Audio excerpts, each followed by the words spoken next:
De la mano de la pregunta anterior, parece ser que hay una dependencia de la esencia en cuanto a la perfección de la supositalidad del ente. ¿Qué puede deducirse de este hecho? Al contestar la pregunta anterior, ya dijimos que la supositalidad, el carácter de subsistente de un ente sustancial, se dice por analogía. Y esta analogía tiene que ver precisamente con aquello a lo que se hace alusión aquí, es decir, con la naturaleza de la sustancia cuya es la supositalidad.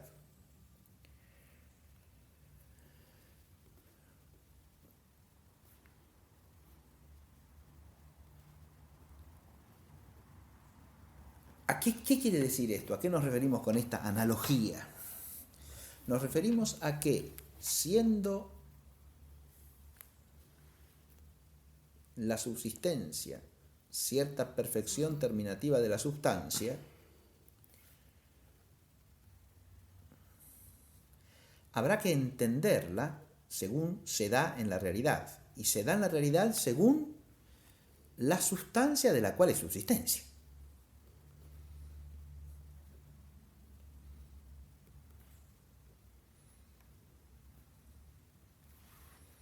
Esto que estoy diciendo queda enfatizado en la tesis de Suárez por la distinción real modal que se da entre la subsistencia y la sustancia existente, distinta a una distinción real mayor, como es la que se da entre algo que tiene razón de potencia y razón de acto, como dos coprincipios que se integran entre sí, como pasa en la tesis de Cayetano. Pero aún así, aún sosteniendo la tesis de Cayetano o la de Capriolo, es claro que el modo de darse la subsistencia no puede ser independiente del ser de la sustancia.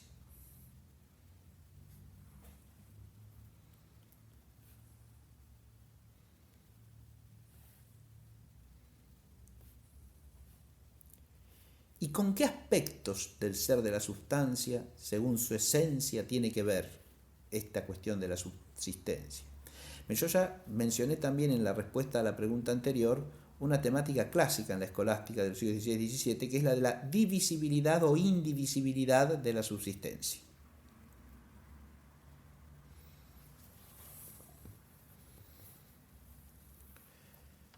Remito a quien se interese en este problema a la lectura de la sección quinta de la disputación 34 en las Disputaciones Metafísicas de Francisco Suárez.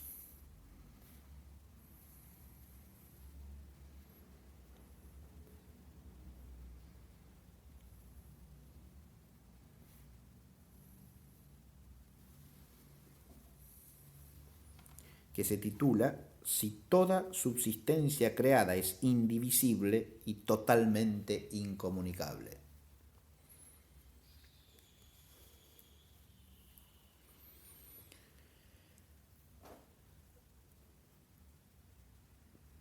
Precisamente aquí se considera en esta sección, insisto, exponiendo las distintas opiniones sobre esta materia, la cuestión del vínculo profundo que hay entre la esencia de la sustancia y las propiedades de la subsistencia.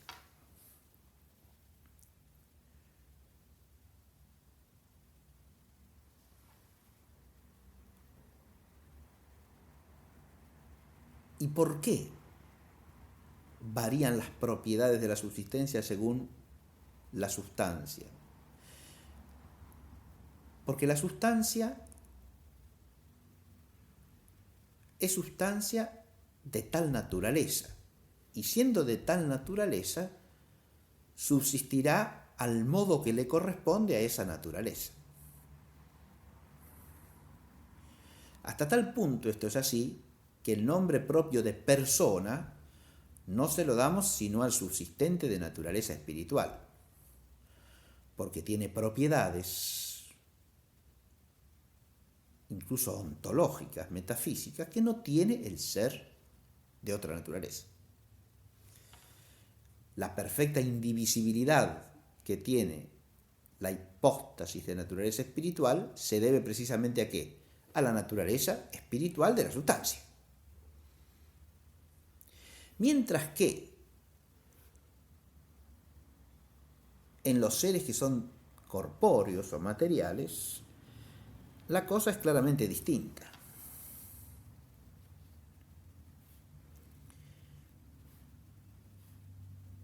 El tema de la divisibilidad o indivisibilidad es sumamente significativo. ¿Por qué?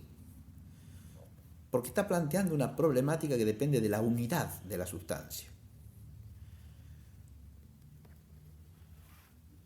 Nosotros decimos que el uno es un trascendental del ser, ¿no? Que todo ente en cuanto ente es uno. Pero adviértase que los trascendentales siguen al ser y por lo tanto, según la perfección entitativa del ente sustancial, será la perfección de su unidad.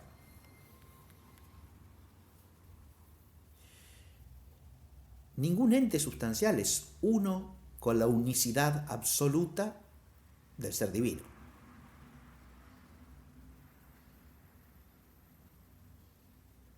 ¿Por qué? Y porque en cualquier sustancia creada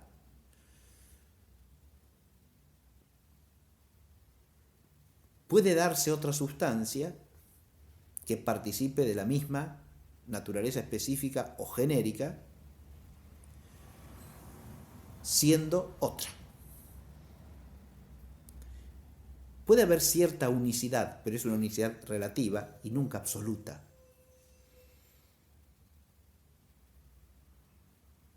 Así cuando San Tomás habla de que cada singular angélico agota su especie, por ejemplo, eso es en la unidad de cierto género de criatura, es decir, la criatura puramente espiritual. Pero siendo criatura, su género es multiplicable en una infinidad de singulares. Lo mismo pasa con una especie cualquiera de orden físico. Su especie es multiplicable en una infinidad de individuos de la misma especie. Por supuesto que la distinción entre los dos órdenes implica a su vez advertir que cuanto más compuesto es el ente, y cuanto mayor razón de composición encierra desde el punto de vista de su entidad misma,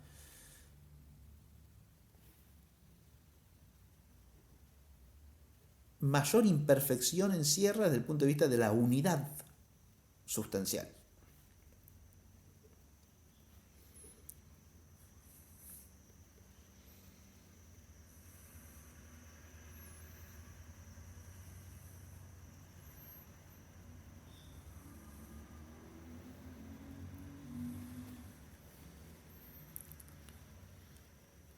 En este sentido, podríamos hacer un ordenamiento jerárquico de cómo la unidad sigue al ente sustancial, ¿no? Empezando por los entes inorgánicos. Advirtamos que en estos, en general, cualquier porción de una sustancia cualquiera, simple o compuesta, es divisible en partes que son de la misma naturaleza, hasta llegar al mínimo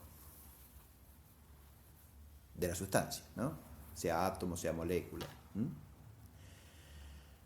Pero es divisible en partes que son naturalmente equivalentes entre sí, es decir, yo parto un pedazo de piedra y cada fragmento de la piedra es una piedra de la misma naturaleza, ¿no? Nuevos individuos. O sea, hay una divisibilidad por la cual resultan unidades que no tienen ninguna diferencia respecto de la original, más que en la cantidad, pero que son naturalmente lo mismo. Cada una de las partes integrales tiene en potencia la capacidad de ser una sustancia individua de esa naturaleza.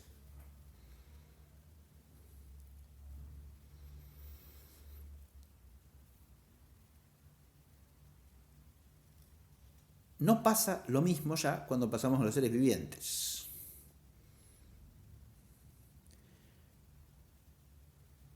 Porque en esto se da una unidad de otro orden, que no es meramente una unidad inorgánica de composición o de incomposición, si son elementos, ¿no? Sino una unidad orgánica. Y en ese sentido, los seres vivientes son menos divisibles en su unidad sustancial que los seres inertes. ¿Por qué? Y porque hay una organicidad en la cual el todo está constituido de partes que cumplen una función diferenciada respecto del todo. Advierto que para encontrar algo análogo en el mundo inorgánico hay que ir a los mínimos de la sustancia, es decir, a la molécula que constituye cada sustancia, o incluso al ámbito submolecular, ¿no? En el cual la partición ya implicaría destruir la entidad sustancial, porque ahí de nuevo hay un todo que por su integración física es lo que está asociado a la naturaleza de la sustancia. Es decir, si uno partiese un átomo de hierro, ya no tendría hierro.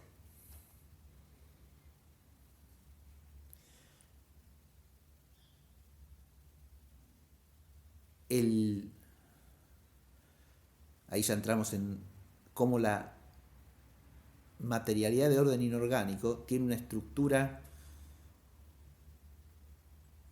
de base que es común de alguna manera a todos los entes corpóreos y que nos lleva a la problemática de lo que se suele llamar la materia prima de corporeidad, ¿no? Que no es la materia prima prima, sino una materia prima segunda, ya constituida con cierta formalidad, pero que es como el sustrato común, subatómico, insisto, de todas las especies de ente inorgánico que pueden darse elementalmente.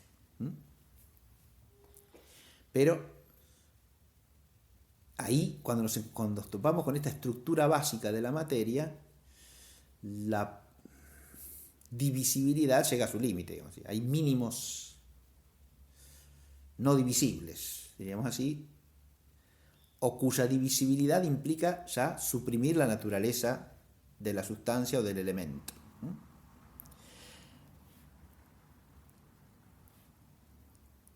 Esto no se advierte a nivel macroscópico, pero sí lo podemos tener en cuenta según el conocimiento que tenemos en la física actual.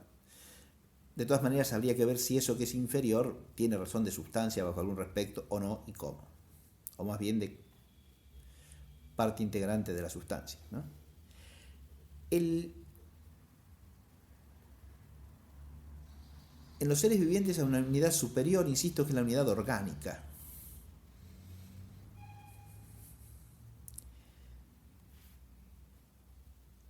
Esta a su vez admite grados de perfección, porque hay organismos elementales en los cuales cada parte a su vez puede tener la capacidad de formar una nueva sustancia si se la separa del origen, ¿no?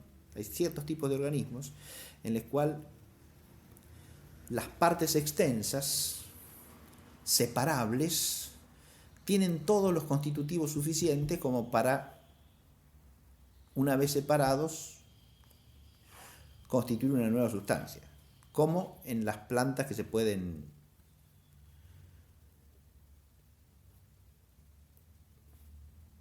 reproducir simplemente sacando una parte de la planta original y plantándola independientemente, ¿no?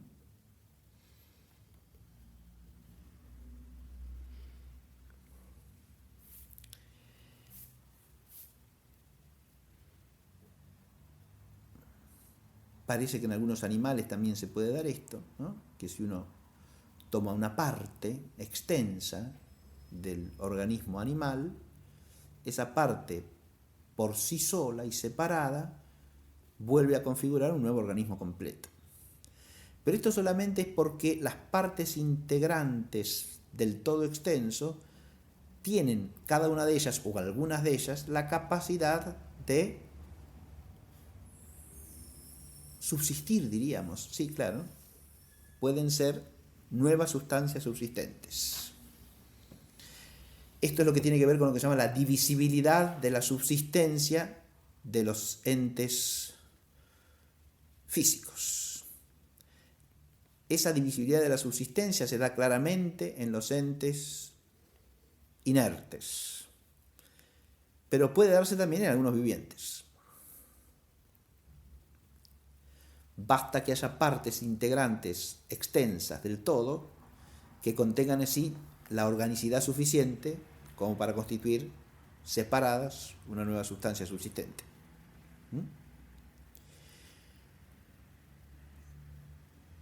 Eso es lo que no pasa en general en los seres vivientes de organización más compleja, ¿sí? En los cuales la organicidad es más perfecta.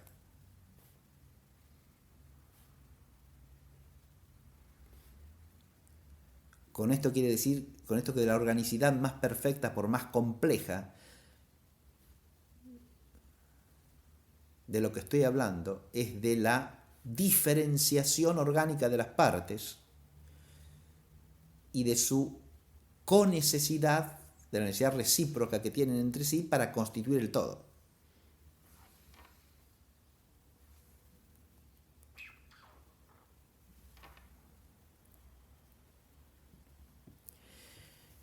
Ahí las partes diferenciadas de suyo, separadas del todo, nunca constituyen una nueva sustancia.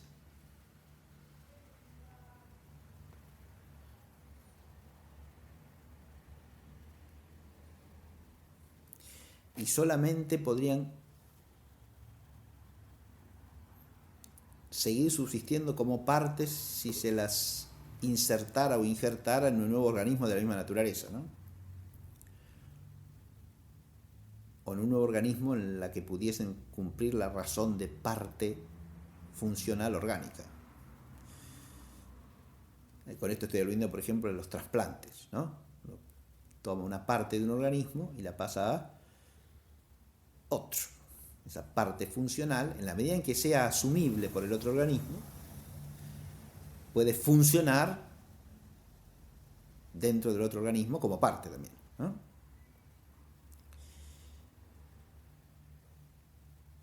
Ahí vemos reaparecer, si se quiere, de modo claro, la cuestión de la subsistencia propia de las partes, ¿no? Y de cómo las partes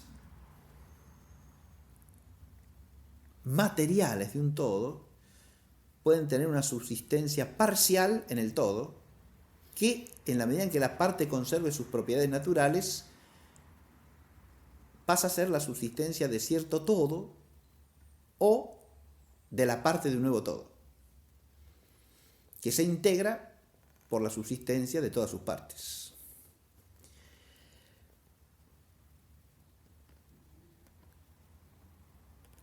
Esto que vamos diciendo se complica cuando pasamos al hombre.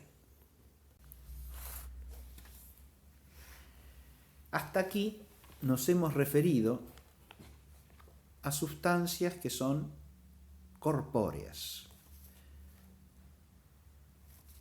Esto quiere decir cuya forma sustancial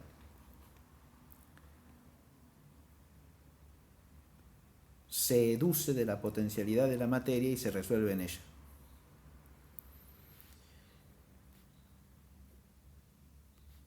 Aquí cabe, por supuesto, plantearse la cuestión particular de la subsistencia, de la forma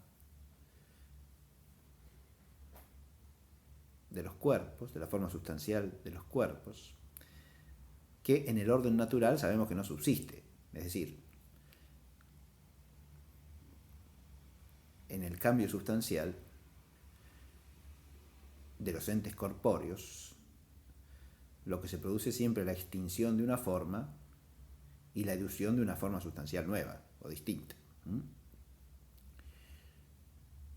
Se puede plantear si de potencia absoluta de Dios la forma de un ente corpóreo puede subsistir o no, pero naturalmente las formas de los seres corpóreos, que son formas necesitadas de la materia para subsistir, naturalmente, insisto, no subsisten. Subsiste el todo, el compuesto de materia y forma, el todo sustancial, pero no la forma, ni tampoco la materia por sí sola. La materia prima tampoco tiene subsistencia propia.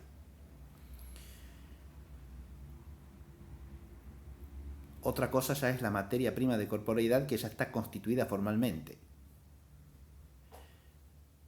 Y precisamente en cuanto todo sustancial puede tener subsistencia, pero la materia prima en el sentido propio tampoco subsiste, sino en composición con la forma. Lo claro es que subsiste el todo compuesto de materia y forma. Es en este terreno que nos hemos movido al señalar cómo ya la diferencia de esencias implica también un modo distinto de darse la unidad sustancial y por lo tanto un modo distinto de darse la subsistencia en cuanto a su divisibilidad o indivisibilidad. Al carácter de que podamos considerar una subsistencia total o parcial en el todo sustancial, al modo de darse las subsistencias parciales. Porque es claro que una cosa es la subsistencia parcial de una parte de un todo de agua, pongamos por caso, que puede ser separado del todo, y sigue subsistiendo, podemos decir, con la misma subsistencia, solo que esa subsistencia ha pasado de ser parcial a ser total. Mientras que cuando pasamos a un todo orgánico, esto ya cambia claramente, porque la parte puede tener su subsistencia parcial en cuanto parte corpórea, pero está sumida en un todo orgánico que tiene una subsistencia única en la sustancia viviente, que es la subsistencia del todo. Y esa subsistencia del todo viviente no es divisible, salvo en aquellos casos, como dije, en el que el todo viviente tenga partes integrantes que puedan ser otro todo viviente de la misma especie. El hombre nos plantea una problemática distinta. ¿Por qué? Porque en el hombre ya vemos una convergencia entre la subsistencia de un ser espiritual y la de un ser material.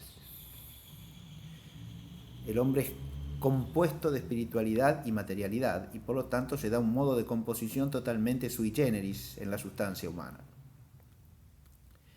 Empezamos aludiendo a la radical indivisibilidad que tiene la subsistencia en los seres espirituales, que son los únicos que llamamos personas.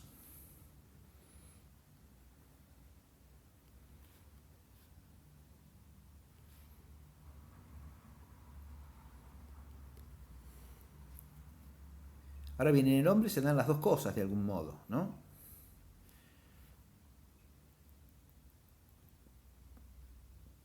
Pero se dan las dos cosas de un modo único, como dije, porque aquello que tiene en el hombre capacidad de subsistir separadamente de la materia, que es el alma espiritual, es al mismo tiempo la forma sustancial del todo compuesto. En el caso del hombre nos encontramos con una forma sustancial que puede subsistir por sí misma. Es una discusión también larga en la escolástica si el alma, al componer con la materia en la totalidad de la naturaleza humana, conserva o tiene una subsistencia propia o tiene solamente la subsistencia del compuesto. Y es lo que es una discusión en la que hay opiniones varias, ¿no? Hay quienes opinan que el alma no es subsistente en el compuesto y hay otros que sí.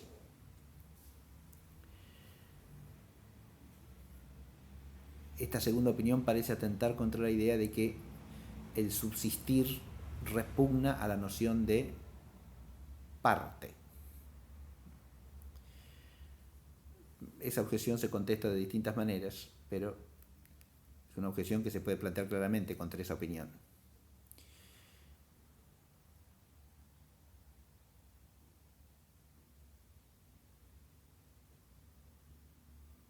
el modo en que una subsistencia repugna a la razón de parte también puede variar. Eso, aclaro que por ahí van las respuestas normalmente. Y se distingue qué tipo de razón de parte repugna la subsistencia y qué tipo no. Bien. La subsistencia del todo humano implica una forma sustancial que tiene la capacidad de subsistir por sí misma, cosa que no pasa en ningún ente meramente corpóreo. Y tiene la capacidad de subsistir por sí misma porque es de naturaleza espiritual.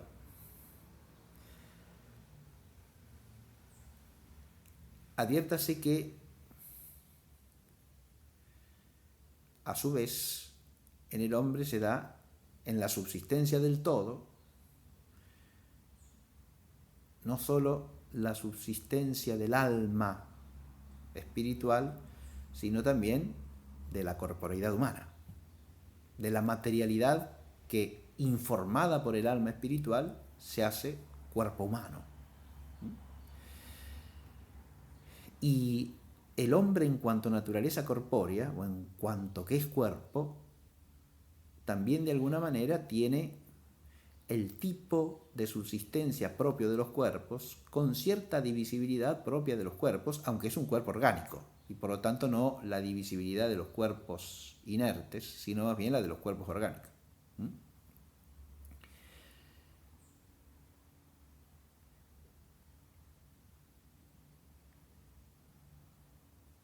El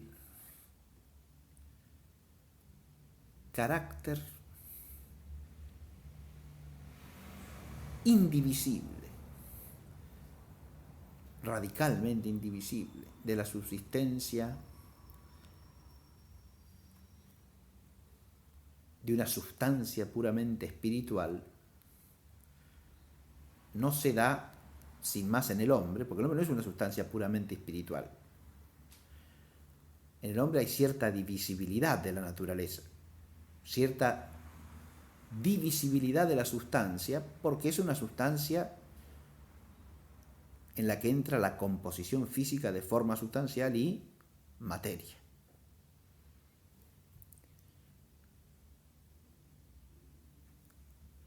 De manera que no podemos atribuir sin más a la subsistencia del todo humano el carácter indivisible de la subsistencia de un ser puramente espiritual. Pero esto sí lo tiene el alma espiritual en cuanto capaz de subsistir.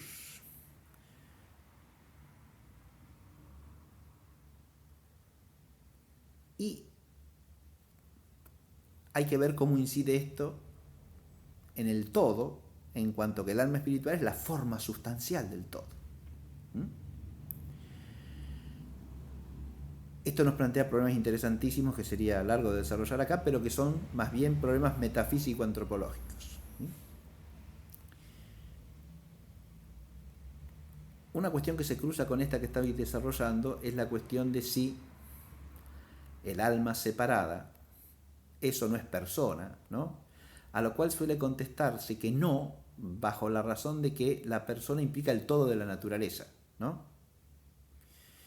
El subsistente distinto de naturaleza espiritual se llama persona, pero el alma humana separada no sería sin más persona, porque le faltaría algo a la naturaleza humana allí, ¿no? Ese es el modo de hablar de muchos autores, incluido Santo Tomás, y muchos escolásticos posteriores también.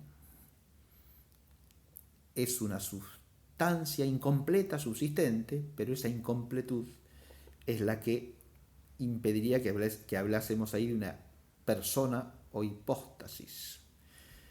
Sin embargo, así como se dice que es sustancia incompleta, también es perfectamente aceptable el modo de hablar según el cual se dice que es persona incompleta. E incluso parece menos repugnante al sentido común esa manera de hablar, porque siendo el alma no solo personal, que lo es también el cuerpo, sino la raíz metafísica del carácter de persona de la sustancia humana, porque es de naturaleza espiritual, Y el hombre no se dice persona propiamente, sino porque su alma es espiritual. El alma separada como subsistente, de alguna manera, conlleva la razón de persona, aunque de persona incompleta. Persona incompleta según la naturaleza. Eso es lo que a algunos les repugna, porque la persona no puede ser incompleta, tiene que implicar el todo de la naturaleza, porque el carácter hipostático es la última perfección en el orden de la naturaleza, y como dice Santo Tomás, y por lo tanto implica la naturaleza completa.